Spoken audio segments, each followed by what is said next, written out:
Thank you, Diana, for sharing your role as a speech language pathologist with our students. You're also an NAU alumni and taught some classes for us in the past. What was it like for you going through your undergraduate and graduate programs? Ooh, I love that question. Thank you so much for having me here also, and having the opportunity to speak to all your students. So very excited about that. Um, yes, my undergraduate degree is in communication science disorders from NAU, and with a minor in linguistics.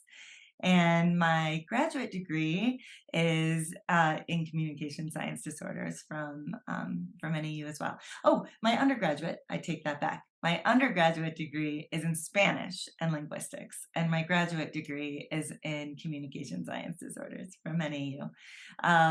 My journey was not linear. I attended 6 different college programs before I ended up at NAU to complete my bachelor's, which changed my life. I had amazing, wonderful teachers and courses that I took. And then for my graduate program, I have to say, each professor that I had was impactful and knowledgeable and supportive. And what was great about the NAU grad program was that it's so applied. It is the clinical background that comes forward as a student with support and different ways to incorporate therapy, to learn how to provide therapy. The sky was the limit, which actually made a big difference for me going into my future profession as being a speech language pathologist. I got so many different opportunities to work with different populations, work with different professor and staff, work with different clinical staff, which provide so much feedback and support that I never felt afraid to go and provide a session, because that's pretty intense when you're a student. But knowing that they had the expertise behind them to be able to guide you, so even if you messed up, whatever that looked like, there was no messing up because it was a learning environment. That whole part of that college that comes into play of being a learning college, a teaching college, and having an applied clinical program stands out. And it was a great experience. Great. That's pretty much a segue into the next question I have for you. You're a pioneer in practicing teletherapy before it was popular and even accepted at the time, way back. You can tell us when you got started and how did you get started doing telepractice or Oh, teletherapy? it's always a fun question. So this was back in 2008 when we came up with the concept of doing teletherapy, which had just kind of been talked about. ASHA provided their mission statement on telepractice in 2005, and this was 2008. And where we live, because I live in Northern Arizona and Flagstaff as well, it's really difficult to find a job where you're not traveling. And so, in order to be able to be a therapist, you needed to drive and drive and drive and drive and drive and drive and drive to the ends of the world. And by the time you got there, your groups were large, anywhere from like 6 to 10 kids in a group, and you see them for a short period amount of time, and then that's it. You have to wait until next week. And that experience was really eye-opening to how underserved populations get access to therapy. And for the therapist, what is it like for the therapist to be able to work in that environment and have to travel and not feel like they're a band-aid, but actually making progress with their students that they're working with, right? This is a bridge. Teletherapy is a bridge. It's a bridge for the therapist, it's a bridge for the students, it's a bridge for the districts so that they have more access to therapists. Therapists have more access to students to be able to be successful in delivering therapy. So it was this aha moment of this is life changing for me, and this is life changing for the students. With that, it was an uphill battle because it was 2008, 2009. People were still ordering DVDs from Netflix through the mail. There wasn't download streaming available. Um, the internet was slower, so it would take like 25 to 30 seconds to load a page. You know that. And you would wait, you know, eagerly anticipating what was going to come next. And so were the kids, so were the students. And so because this was such uncharted territory, there was nobody to call. This Most of the states didn't have regulations or statutes regarding telepractice. Most of the students had never been able to be allowed on a computer for excess amount of time, right? This is really early in the game. And so I had no idea what to expect. I had no idea if it was going to be received well or completely unsuccessful. And what I found was I had unlimited engagement from these students, right? They looked forward to their session. They looked forward to seeing me. And even the ones that were flight risks, where I would see them on site and I'd have to pull them out from under the table, or I'd have to turn them back around, get them re-engaged. Those kids, I thought those kids I'd have for 15 minutes at the most, to be part of a telepractice experience. And those kids were the most engaged. Those kids were like, I mean, just waiting. What are we doing next? What are we doing next? How does this work? What's happening next? Right. So, and I had nobody to call. There was nobody to go, how does this work for you? Where do you get your materials? How do you provide an evaluation? What does this look like?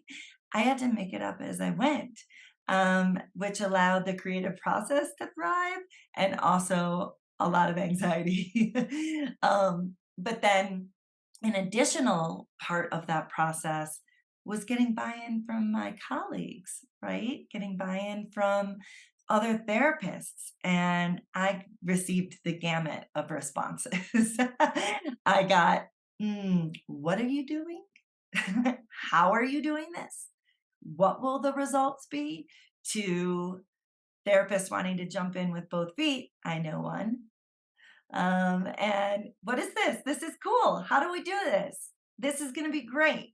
And so, with all of that energy behind you, you have forward momentum to foment change. And that was that process. So, Well, you did cover some of the pros and cons already, but do you want to add any more pros and cons, maybe present day or just through the journey? yeah. So, the evolution of telepractice for e-therapy, my company that I started, has gone from everything to waiting for technology to catch up for the ideas that we have had, to technology fully catching up and us building up our creative process to meet the technology. So it's because you're in a technology space and you're also in a services space, marrying those two is never dull, right? That is always been the impetus to be on the forefront of doing new and creative things in order to support that growth and success for the students we work with. So that's been really positive. The pros obviously are there aren't enough therapists. So if you can implore teletherapy as much as you can into any type of program, whether it's hybrid, solely teletherapy, and on-site brick and mortar campus, if that's involved in some shape, way, or form, then we have more access to therapy. We have more access to therapists. And that's really what we want to provide, right? We know the need is out there and we know the supply is not. We know that there's just not enough therapists. So telepractice universally is a major asset for everybody who needs to receive services to have access to in some shape, way, or form. right? So that's a huge pro. The other pros to it are it's kind of limitless in terms of how you want to bring different types of engagement into your session. So you can experience what the student needs, meeting the student with where they're at, right? Because today these are digital natives. Our students, everybody that we're working with, technology is part of their fabric. And so it's important to know that. It's important to meet them where they're at. And teletherapy allows you to do that, right? Um, it opens the door for lots of different opportunities for different styles and types of learning. It's also challenging for the therapist. So the therapist gets really good at figuring out how to build their platform, right? Your teletherapy platform yourself for your therapist. That can be both a con and challenging and both a pro. So it pushes you, right? Because you know that you are a speech language pathologist or you know that you're an SLPA and you know what your strengths are. And so adding that digital component can feel daunting. But the more comfortable you get with it and the more you create a workspace digitally for yourself, the easier it is to have a more fluid therapy experience. Because at the end of the day, it's not the technology facilitates, but it's you as a therapist and what you want to bring to life in your session and utilizing and accessing technology to support that. And that's what's beautiful about teletherapy, right? It doesn't do the work for you. You still have to show up and be the therapist, but it's tools at your fingertips to be able to create a more dynamic therapy experience. And that's exciting. Great. And so you are a successful business founder and chief innovation officer of eTherapy here in Flagstaff. What was it like starting a business and maintaining it to be what it is now? Thanks. That's a great question. It was an accident. I did not mean to start a company. What I meant to do was to have a more sustainable life as a therapist for myself and my friends that were also therapists, be able to reach and bridge the gap for underserved communities that didn't have access to services or therapists on a consistent basis, and to bring innovation into that fold so we could have another dynamic level to be able to treat people who needed services. And with that, it's sort of like necessity is the mother of invention.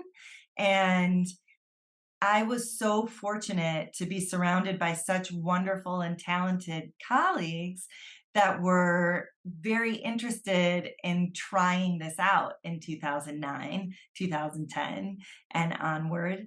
That it was so fun, right? We started with speech and then we quickly added occupational therapy, physical therapy, mental health counseling, psych ed services, BCBAs. I even have VI therapists utilizing our platform. It's amazing. And so it became that word of mouth in different places that we were working in other districts kind of catching on to say, what are you doing? What's happening over there? Do you have anybody available? And we started a slow build like that. And it it had its own energy. It had its own velocity. And every time I had a conversation, there was more energized people behind it going, yeah, let's do it. Yeah, let's do it. And now we have 400 therapists. We are in 38 states and growing. We serve thousands and thousands and thousands and thousands of children. We also have brought in a mental health counseling component for the entire school community that serves educators and staff and parents as well, to be able to get counseling. So that's been really wonderful. So we went from the special education foundation to expanding to the entire whole school community and providing services collectively as a whole, which has been pretty sensational. And I can't even tell you how thankful I am that we're able to be part of other people's journey to have a higher quality of life. Because at the end of the day, everybody who goes into this profession is here because you care, because you're selfless, and because you look to be able to be somebody else's, story in order for them to be able to function the best that they can in their own lives. And so there are not enough words of gratitude that I could express to all of you that are participating and joining this field because we need you all. Well, you are truly an inspiration Mm. and a message to our students that it can be done. And we appreciate your time. We know you're a busy lady. Well, thank you. And thank you for having me. I'm so excited. And I am truly, I mean it, like everybody that's going into this profession, we need. We need you. And the students and the children need you. And if you go into the medical universe, they need you too. So no matter what area of specialty you fall into, what you're doing is of the utmost importance. And it will never be forgotten by anybody that works with you. So thank you.